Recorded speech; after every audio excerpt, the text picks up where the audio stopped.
करो ही नहीं और सोचो कि आप बहुत ऊपर की ओर बढ़ जाओ तो बड़ा कठिन है मार्ग। माननीय उप मुख्यमंत्री जी यहाँ पर बैठे हुए हैं, माननीय आमदार विधायक जी बैठे हुए हैं और भी अधिकारी गण यहाँ पर बैठे हुए हैं। इस कथा में आप कभी अकेले में इनसे बात करना।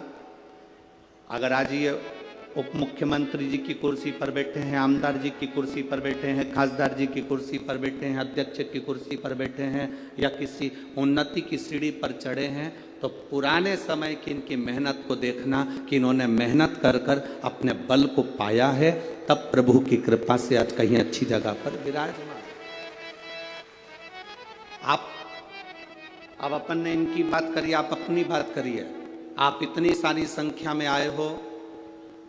यजमान परिवार ने, मते जी ने तो 1 2 3 लोहे के पंडाल, उधर 4, उधर 5, पीछे 6 7 8 पंडाल इन्होंने लगवाए। परंतु आप जरा विचार करना, तुम्हारी गाड़ी कोई बिल्कुल नज़दीक में नहीं छूटी होगी। जिस गाड़ी से, ऑटो से, रिक्शे से तुम आए होगे, वो कम से कम आधा किलोमीटर 1 किलोमीटर दूर छूटा होगा। बोलो छूटा कि नहीं छूटा? कम से कम आधा किलोमीटर 1 किलोमीटर तुम्हारी गाड़ी छूटी होगी। उसके बाद चिलचिलाती हुई धूप में तुम पैदल अपने बच्चों को, अपनी बूढ़ी माँ को, बुजुर्ग को हाथ पकड़कर धीरे धीरे धीरे धीरे संघर्ष करते हुए, मेहनत करते हुए, परिश्रम करते हुए, अपनी मेहनत के बल पर, अपने पांव के बल पर, अपनी एनर्जी के बल पर आप चलते चलते इस पवित्र शिव महापुराण की कथा में पहुंचे। तो आप पहुंचे तो शंकर भगवान की कथा श्रवण करने का सौभाग्य आपको प्राप्त हुआ। आप मेहनत कर कर पहुंचे।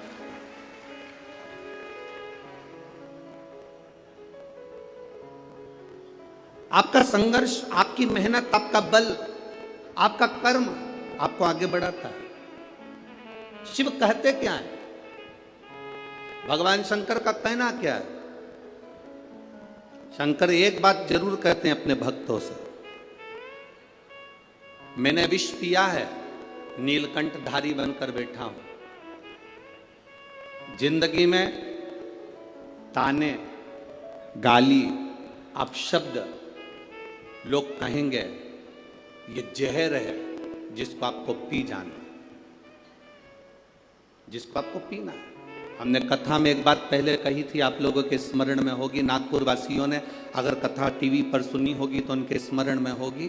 तुम्हारे चाहने वाले कम हो जाएं चलेगा, तुम्हारी प्रशंसा करने वाले कम हो जाएं चलेगा, तुम्हारी बड़ाई करने वाले कम हो जाएं चलेगा, तुम्हारे प्रशंसा करने वाले कम हो जाएं चलेगा। और शिव महापुराण की कथा कहती है कि तुम्हारे निंदा करने वाले कम नहीं होना चाहिए, तब समझना कि तुम उन्नति की सीढ़ी पर चढ़।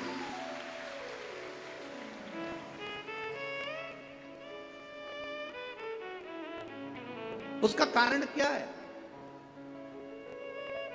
प्रशंसा करने वाला एक दिन निंदा कर सकता है, तुम्हारी प्रशंसा करने वाला एक दिन तुम्हारी निंदा कर सकता है, पर निंदा करने वाला कभी तुम्हारी प्रशंसा नहीं करेगा। इसलिए निंदा करने वाले बढ़ना चाहिए। वो बड़े अपशब्द कहने वाले बड़े, ताने देने वाले बड़े, आपको आड़ा टेढ़ा कहने वाले बड़े, जब वो बढ़ेंगे तब समझना कि अब आप दुनिया के लोगों की चर्चा में हो, मतलब आप उन्नति की एक सीढ़ी ऊपर चढ़ चुके हो, आप आगे बढ़ चुके हो, आप उन्नति की ओर अग्रण्य हो रहे हो।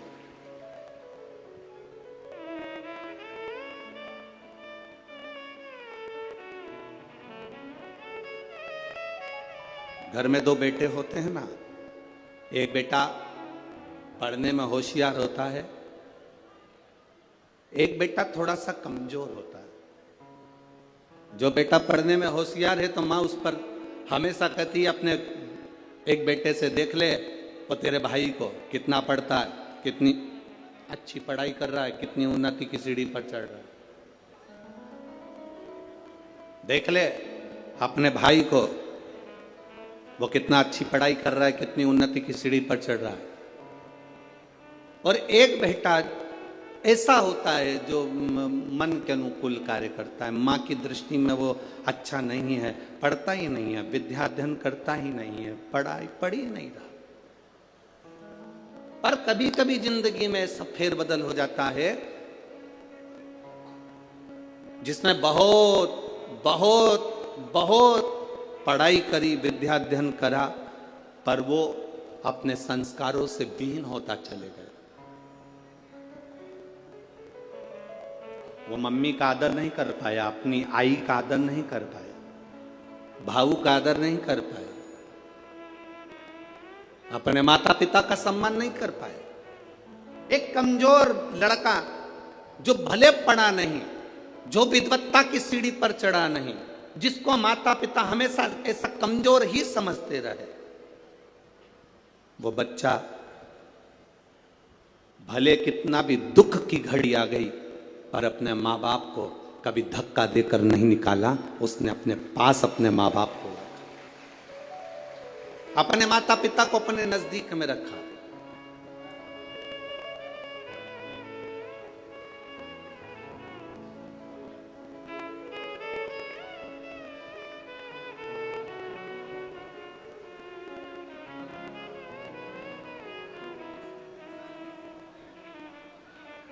पुणे नगर में जगताप परिवार ने जब कथा करवाई तो पुणे नगर में जब जगताप परिवार कथा करवाए तो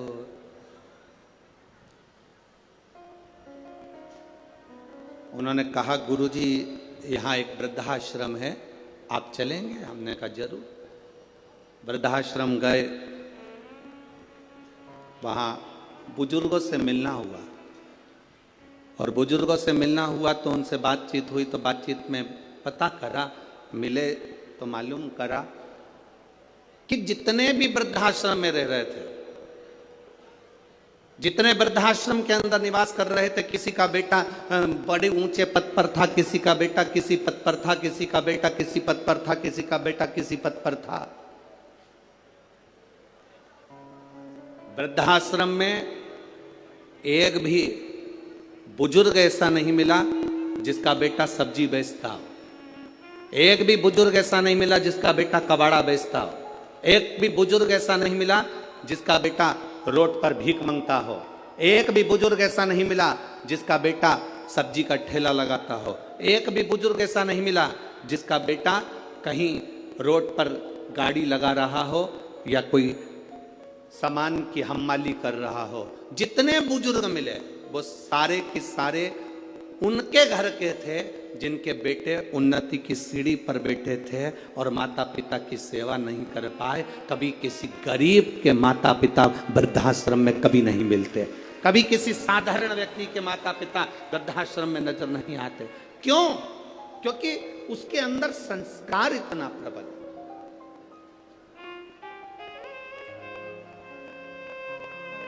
उसके अंदर संस्कारों की प्रबलता है।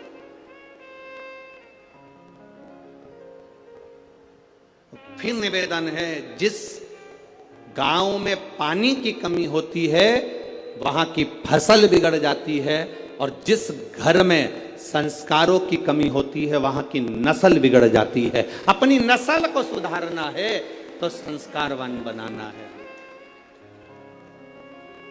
एक नियम अपने अंदर उतार कर रखिए। ये जितने लाखों की संख्या में आप लोग यहां पहुंचे हो, एक नियम अपने अंदर उतार कर रखना। हफ्ते में एक दिन ऐसा बनाना जिस दिन हमारा पूरा घर, पूरा परिवार एक साथ बैठकर, भाई भाई, परिवार, देवरानी, जेठानी सब एक साथ बैठकर भोजन करते हों। जब पूरा परिवार एक साथ बैठकर भोजन करता है तो हमारे घर के संस्कार कभी समाप्त नहीं होते, संस्कार बने रहते हैं। पूरा घर, पूरा परिवार एक साथ बैठकर भोजन कर,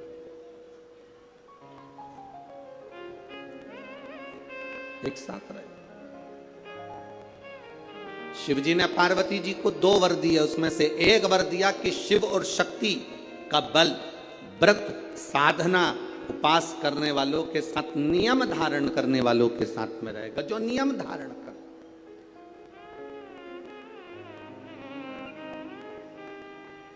आप किसी संकल्प को उठाइए, वो संकल्प आपका परमात्मा पूरा जरूर करेगा। आपका बल, आपने सोच लिया कि मुझे ये पद पाना है, आपने सोच लिया मुझे इंजीनियर बनना है, आपने सोच लिया मुझे डॉक्टर बनना है, आपने विचार कर लिया कि मुझे कमिश्नर बनना है, आपने विचार कर लिया मुझे कलेक्टर बनना है, मुझे एसपी बनना है, मुझे टीआई, जो आप बनना चाहते हो, जो आप सीए बनना चाहते हो, आज जो आप बनना चाहते हो, उसका बल आपके भीतर स्वयं शिव देते हैं। शंकर देते क्या है? बल प्रदान करते हैं।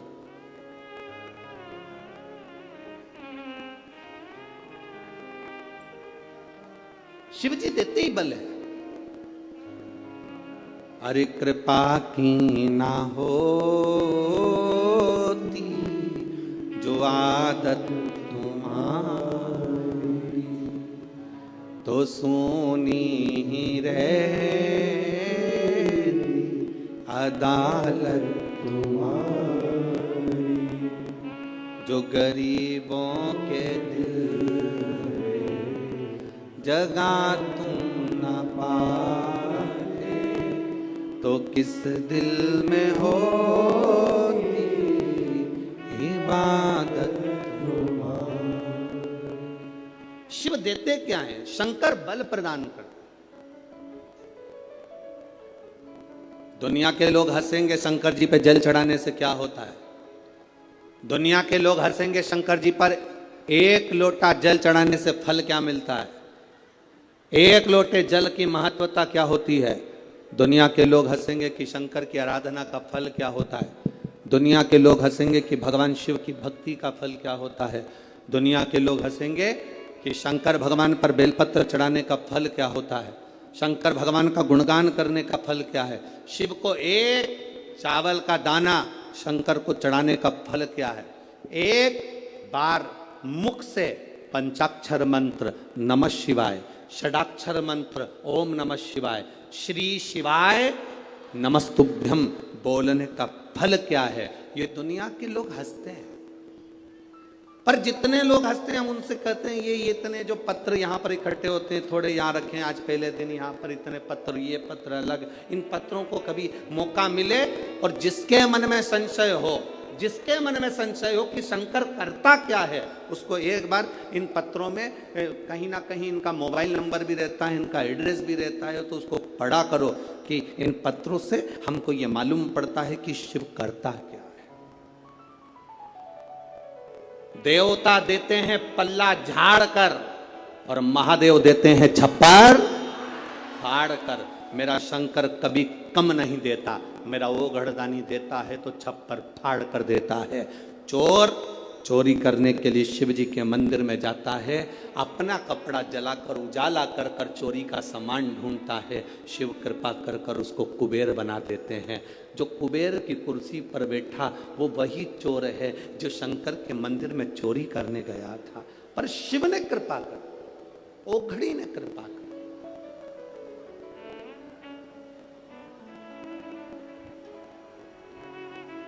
वो करुणा सागर।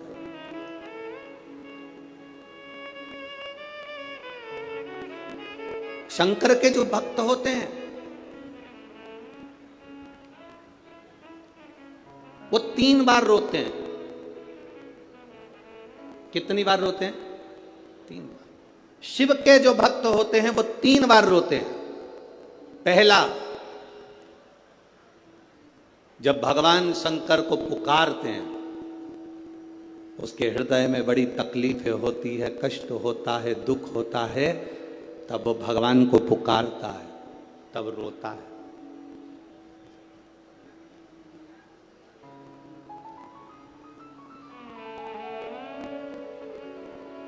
शिव के भक्त 3 बार रोते हैं। पहला, जब वो बाबा को पुकारता है, दुख की घड़ी में, कष्ट की घड़ी में, तकलीफ की घड़ी में, तब वो बाबा को पुकारता है, तब रोता है। दूसरी बार, शिव का भक्त जब बाबा नहीं सुनते, बाबा नहीं आते, उसका दुख जब समाप्त नहीं होता और भगवान जब आते नहीं, उसका दुख जाता नहीं, शंकर का भक्त फिर रोता है। शिव के भक्त 3 बार रोते हैं, एक बार भगवान को पुकारते हैं तब, दूसरा भगवान नहीं आता तब, और तीसरी बार शंकर के भक्त तब रोते हैं जब भगवान मिल जाते हैं और उसका कार्य जब पूर्ण हो जाता है तब भी वो रोता है, तब भी रोता है। शंकर के भक्त 3 बार रोते हैं। पहली बार जब भगवान को पुकारेगा तब रोएगा, दूसरी बार जब भगवान नहीं आएंगे तब रोएगा, और तीसरी बार जब भगवान आ जाएंगे तब रोएगा। तीसरी बार इसलिए रोता है कि मेरे जैसे पापी पर भी तूने कृपा कर दी। मैंने सोचा नहीं था कि मेरा महादेव एक लोटे जल से प्रसन्न हो जाता है और मेरे ऊपर करुणा कर देता है, तब भी रोता।